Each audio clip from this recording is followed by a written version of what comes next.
நம்மளுடைய மாவட்ட நிர்வாகிகள் எல்லாருமே வெறும் இளைஞர்களாகவே இருக்கிறாங்களாம். ஏன் இருந்தா என்ன?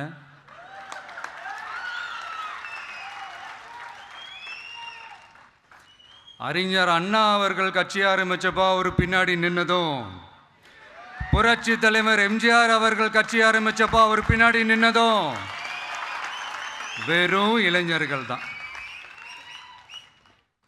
அந்த இளைஞர்களால தான் 1967லையும் 1977லையும் அந்த 2 தேர்தலையுமே ஒரு மிகப்பெரிய ஒரு வெற்றி கிடைச்சது. வரலாறு, அதுதான் வரலாறு.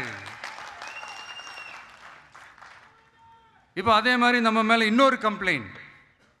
அது என்னன்னா, நம்மளுடைய கட்சி நிர்வாகிகள் எல்லாருமே சாதாரண குடும்பத்திலிருந்து வந்தவங்களாம். அதே தான் இங்கேயும் கேட்குறேன், ஏன் வரக்கூடாதா?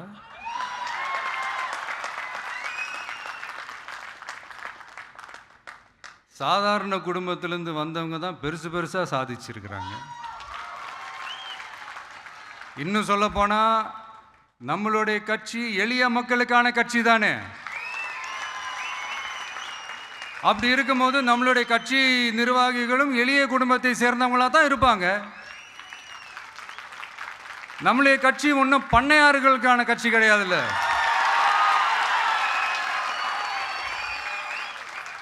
முன்னாடிலாம் அந்த காலத்தில் பண்ணையாருங்க தான் பதவியில் இருப்பாங்க. இப்போ கொஞ்சம் உல்ட்டா மாறிடுச்சு.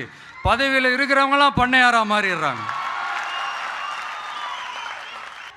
மக்களுடைய நலனை பற்றியோ, நாட்டோட நலனை பற்றியோ, வளர்ச்சிகளை பற்றியோ எதை பற்றியும் கவலைப்படாமல் பணம் பணம் பணம், எந்தெந்த வழிகளில் எந்தெந்த ரூட்லலாம்.